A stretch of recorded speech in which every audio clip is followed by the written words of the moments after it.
Channel the BCC commerce. आज हम बात करने वाले हैं यूनिट नंबर 4 का बहुत एक इंपॉर्टेंट टॉपिक जिसका नाम है प्लानिंग। हाँ, प्लानिंग में आज हम टॉपिक की बात करने वाले हैं लिमिटेशंस ऑफ प्लानिंग यानी कि नियोजन की सीमाएं। आपने इसे पीछे वीडियोज में देखा होगा कि हमने बात की थी प्लानिंग की इंपोर्टेंस की यानी कि नियोजन के महत्व की बात की थी। इसमें हमने बताया था कि नियोजन क्यों जरूरी है। अलग अलग आपने टॉपिक्स देखे होंगे और उम्मीद करते हैं उसमें बहुत अच्छे से आपने समझ में आया होगा आपको कि उसमें आखिर प्लानिंग की इंपोर्टेंस क्या है। आज हम बात जिसकी करने वाले हैं वो है हमारे लिमिटेशन। लिमिटेशन यानी कि आप इसको सीमाएं कहते हैं या आप इसको दूसरी भाषा में डिमेरिट्स ऑफ प्लानिंग भी कर सकते हैं। यानी कि इंपोर्टेंस जब मेरिट होता है तो हमारा लिमिटेशन यानी कि डिमेरिट है, यानी कि प्लानिंग की कमियां क्या है। सीधी इस भाषा में कहा जाए तो प्लानिंग की कमी क्या है, कौन कौन से ऐसे पॉइंट्स हैं जहां पर प्लानिंग की कमी होती है, जहां पर प्लानिंग अच्छा नहीं माना जाता है। तो वहां ये हम कुछ टॉपिक की बात करते हैं। इसका मतलब ये बिल्कुल नहीं हुआ कि प्लानिंग जरूरी नहीं है, प्लानिंग जरूरी है। कुछ ऐसे परिस्थितियां होती है, कुछ ऐसे कंडीशंस होते हैं यहाँ पर प्लानिंग हमारा फेलियर होता है। वहां पर प्लानिंग अगर सक्सेसफुल तरीके से अच्छे से लागू ना किया जाए तो हमारा प्लानिंग सक्सेसफुल नहीं हो पाता है। इसके लिए पहला टॉपिक हमारे पास देखिए दिया गया है कि प्लानिंग क्रिएट रिगिडिटी। जी हाँ, प्लानिंग क्रिएट रिगिडिटी अर्थात नियोजन आलोचकता पैदा करता है। अब सवाल ये है कि नियोजन यानी कि प्लानिंग में रिगिडिटी का मतलब क्या है। देखिए ऐसे कहा जाता है, हमने पीछे वाले वीडियो में आपको बताया होगा कि प्लानिंग में थोड़ी बहुत फ्लेक्सिबिलिटी पाई जाती है यानी लोचशीलता पाया जाता है। देखिए लोचशील और आलोच का मतलब क्या होता है। लोचशील का अर्थ होता है परिस्थितियों के अनुसार अपने आप को जो ढाल ले, जो लचीला हो वो लोचशील है।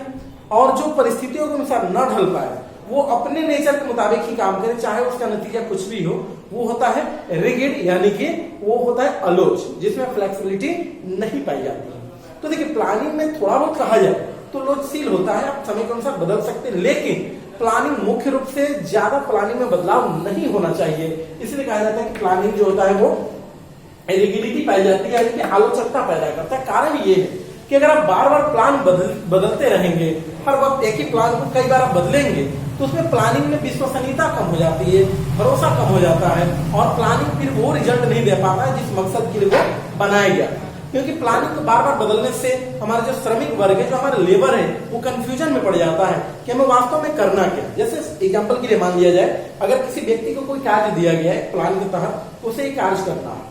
अब जैसे उसने कुछ कार्य किया, उसको आप कार्य को बदल करके फिर दूसरे तरीके से बताते हैं, दूसरा प्लान कर देते हैं, फिर उसने उस मुताबिक कार्य किया तब तक से आप तीसरा प्लान कर देते हैं। इसमें दिक्कत ये होती है कि एक व्यक्ति समझ नहीं पाता है कि उसे वास्तव में करना क्या है और आपका फिर लक्ष्य वो हासिल नहीं हो पाता, क्योंकि लक्ष्य भी बदलते रहता है और लक्ष्य भी आप बदलते रहेंगे बार बार, एक ही लक्ष्य बदलेंगे तो फिर प्लान बदलेगा। इस तरह से जो आपका पहला लक्ष्य था वो सक्सेसफुल तरीके से अचीव नहीं हो पाता है। इसलिए थोड़ा बहुत आप प्लान में बदलाव कर सकते हैं, लेकिन ज्यादा बदलाव संभव नहीं होता, अच्छा नहीं माना जाता है। ऐसे प्लानिंग में जो बदलाव होते हैं वो दो तरीके से हो सकते हैं, एक इंटरनल एक एक्सटर्नल। इंटरनल में जैसे आपने इन्वॉल्वमेंट में पढ़ा था, वो आपकी जो पॉलिसी होती है, जो ऑब्जेक्टिव होते हैं, जो आपका कार्य करने का तरीका होता है, ये इंटरनल होता है। एक्सटर्नल में जैसे पॉलिटिकल सोशल ये होते हैं। तो इस तरह से परिस्थितियों के अनुसार से इनमें ज्यादा बदलाव अच्छा नहीं माना जाता है। उसके बाद हम बात करते हैं planning does not work in dynamic environment. जी हाँ, प्लानिंग कहा जाता है कि planning does not work in dynamic environment यानी कि नियोजन गतिशील वातावरण में कार्य नहीं करता। जी हाँ, ये पहले टॉपिक से ही मिलता जुलता है। जैसे हमने कहा कि प्लानिंग को बार बार बदलना नहीं चाहिए, प्लानिंग को बार बार चेंज नहीं करना चाहिए। इससे क्या होता है कि जो पहले प्लान बना होता है उस प्लान में फिर विश्वास कम हो जाता है, वो प्लान उस तरीके से रिएक्ट नहीं करता है।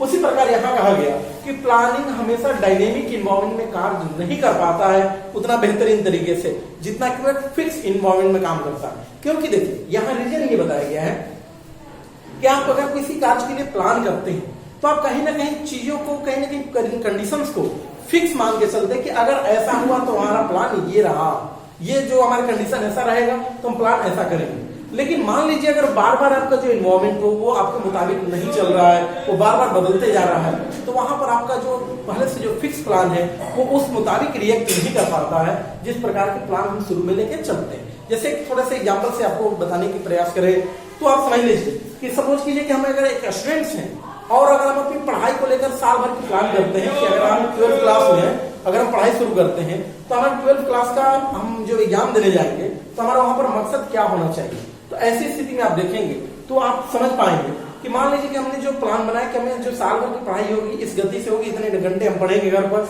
इस तरीके से इतने महीने में ये चैप्टर खत्म करेंगे, इस तरीके पर एक प्लानिंग सेटल होती है। लेकिन सपोज कीजिए, मान लेते हैं कि अगर परिस्थिति इस मुताबिक न रही, बीच में सपोज कीजिए कि तबीयत अगर किसी कारणवश तबीयत खराब हो जाए, अगर हम स्वस्थ न रहे तो क्या हमारी ये प्लान काम करेगा?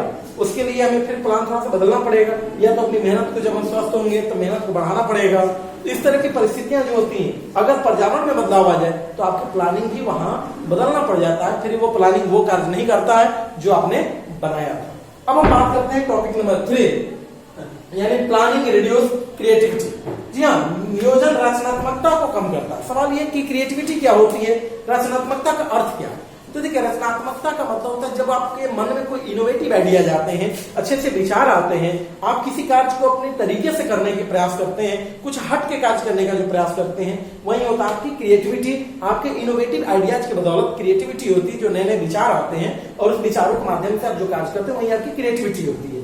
देखिए, यहाँ कहा गया कि क्रिएटिविटी जरूरी है, लेकिन प्लानिंग, यहाँ पर प्लानिंग की ही लिमिटेशन से कमी है प्लानिंग की, कि प्लानिंग आपकी क्रिएटिविटी को कम कर देता है। कैसे? वो इस प्रकार होता है कि चूंकि प्लानिंग में प्रत्येक व्यक्ति का कार्य पहले से फिक्स कर दिया जाता है, इस व्यक्ति को इतना ही कार्य करना है या इस तरीके से ही करना है, उसको मेथड भी फिक्स रहता है, उसके कार्य फिक्स होते हैं, उसको करना क्या है, कितना करना है, किस मेथड से करना है, ये सब कोई दूसरा व्यक्ति यानी कि एक मैनेजर तय कर देता है कि एक व्यक्ति को ऐसे कार्य करना है। और अब मान लीजिए उस व्यक्ति के, उस कारीगर के, उस एम्प्लॉय के मन में अगर कुछ और भी क्रिएटिव विचार आते हैं तो वो क्रिएटिविटी, अपनी क्रिएटिविटी वहां लागू नहीं कर पाता है, क्योंकि वो पहले से बंधा होता है, मैनेजर द्वारा बनाए गए नियम कानून के तहत वो बंधा होता है। ऐसी स्थिति में वो अपने विचार को लागू नहीं कर पाता है। इसका नुकसान होता है संस्था को कि अच्छे अच्छे विचार हमारे पास नहीं आ पाते। कारण होता है कि पहले से विचार फिक्स कर दिए गए होते हैं।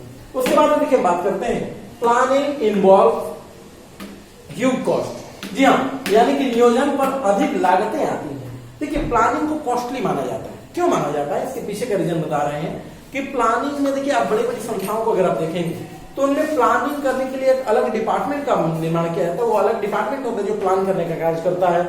उसमें कुछ लोगों की टीम होती है जिनको एक अच्छी सैलरी पर रखा जाता है, उनको काफी सैलरी, काफी फैसिलिटी दी जाती है, और उनका काम होता है सिर्फ वो सोचते रहना, वो केवल सोचने का उनको पैसा देना पड़ता है। इसलिए कहा जाता है कि प्लानिंग जो होता है वो कॉस्टली होता है। उतने अगर हम अपने प्रोडक्शन में पैसे को लगाएं तो शायद उतना का हमारा प्रोडक्शन तैयार हो जाए। हालांकि इसके विरोधाभास है, ये एक दूसरे के पैराडॉक्स है। कुछ लोग मानते हैं कि जाहिर से प्लानिंग तो करना ही पड़ेगा, उसके लिए जो पैसे देते हुए एक इन्वेस्टमेंट की तरह है। कुछ लोग कहते हैं कि प्लानिंग करने में केवल पैसा लगे, उसका कोई प्रोडक्शन नहीं होता है, इसका कोई आउटपुट नहीं होता, इसलिए प्लानिंग कॉस्टली माना जाता है। तो यहाँ पर क्या लिमिटेशन की बात हो रही है, तो आप यहाँ पर ये ध्यान रखेंगे कि प्लानिंग को कॉस्टली इसलिए माना जाता है कि प्लानिंग करने में बहुत सारे खर्च आते हैं, बहुत सारे सोचने के लिए।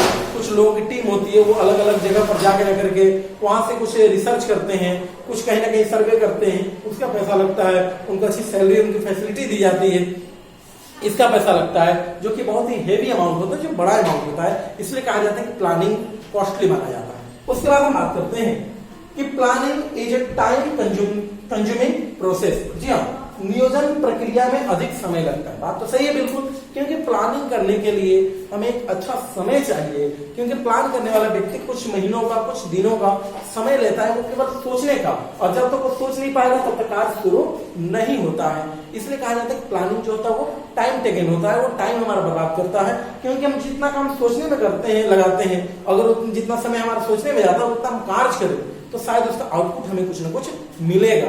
और आप देखेंगे कि कुछ प्रक्रियाएं ऐसी होती है जिसमें सोचने में, जिसके लोग प्लान करने में बहुत लंबा समय लगता है, वहां पर देखा जाता है अक्सर कि जो प्लानिंग होती है वो टाइम कंज्यूमिंग प्रोसेस बनकर रह जाती है और कुछ हासिल नहीं कर पाते हम। उसके बाद हम बात करते हैं आखिरी topic, planning does not granted success, यानी कि नियोजन सफलता की गारंटी नहीं देता। बहुत ही अच्छा टॉपिक है, यानी कि प्लानिंग कभी भी आपको ये गारंटी नहीं देता है कि आप प्लानिंग करना जानते हैं तो आप इसका मतलब सक्सेस हो। हाँ, यहाँ एक बात हम बताना चाहेंगे कि प्लानिंग इस बात की गारंटी जरूर देता है कि अगर आप प्लानिंग के मुताबिक कार्य करेंगे और सारी इन्वायरमेंट परिस्थितियां आपको उस मुताबिक रही, जिस मुताबिक आपने कल्पना किया था, जिस मुताबिक आपने प्लान बनाया, और उस प्लान के मुताबिक अगर आप कार्य करते हैं, उस प्लानिंग को फॉलो करते हैं, तो आप निश्चित रूप से ये गारंटी है कि आप सक्सेस होंगे। लेकिन केवल प्लानिंग को ही गारंटी मान लेना कि हम सक्सेस हो गए, ये मूर्खता होती है, गलतियां होती हैं। एक मैनेजर वहीं पर फेलियर हो जाता है, वो चाहे कोई भी व्यक्ति हो, अपने केवल प्लान को ही अगर वो सक्सेस मान के चुपचाप बैठ जाए, प्लान के मुताबिक कार्य न करे, तो वो सफलता की गारंटी नहीं है। उदाहरण के लिए हम खुद पर देखें, अगर एक स्टूडेंट की लाइफ में देखें, हम एक अच्छा रूटीन बनाते हैं अपने पढ़ाई के लिए, एक अच्छा हम शेड्यूल बना लेते हैं कि हमारे ये शेड्यूल होगा, इतने घंटे पढ़ेंगे, इतने दिनों में हम इसको कवर कर लेंगे, हम सारे सब्जेक्ट को, सारे चैप्टर को पढ़ लेंगे और एग्जाम में अच्छा टारगेट से हम अपने टारगेट को अचीव कर लेंगे, अच्छे मार्क्स पाएंगे। ये बहुत अच्छी बात है कि आपकी प्लानिंग है, लेकिन ये तभी संभव है ना जब आप उस प्लानिंग के मुताबिक कार्य करेंगे। यानी जितना घंटा आपने सोचा था पढ़ने के लिए, अगर उतने टाइम आप पढ़ाई पर दें तो जाकर आप सक्सेस होते हैं। कुछ स्टूडेंट्स केवल अच्छे प्लान मान करके, अच्छा प्लान करके चुपचाप बैठ जाते हैं, प्लान के मुताबिक कार्य नहीं करते हैं। वो कभी उस प्लानिंग उनको इस बात की गारंटी नहीं देगी कि वो सक्सेस हो ही जाएंगे। प्लानिंग ये कहता है कि प्लान के मुताबिक अगर आप कार्य करते हैं तो आप निश्चित रूप से सक्सेस हो सकते हैं। ये था आज का हमारा टॉपिक, जिसका नाम था लिमिटेशंस ऑफ प्लानिंग। उम्मीद करते हैं आपको समझ में आ गया होगा। अगर कोई दिक्कत आ रही हो, कोई प्रॉब्लम आ रही है उस टॉपिक को समझने में या किसी भी टॉपिक में, तो आप हमें कमेंट करके जरूर बताएं। हम पूरी कोशिश करेंगे कि आपको उसका जवाब फिर से देने का प्रयास करेंगे और आप इसका फायदा उठाएं तब तक से। और उम्मीद करते हैं कि आपको ये वीडियो अच्छा लगा होगा तो कमेंट हमें जरूर करें, लाइक करें और इसको ज्यादा से ज्यादा सब्सक्राइब करें हमारे चैनल को। और उसके बाद अगले टॉपिक में हम बात करेंगे process of planning and types of plan. धन्यवाद।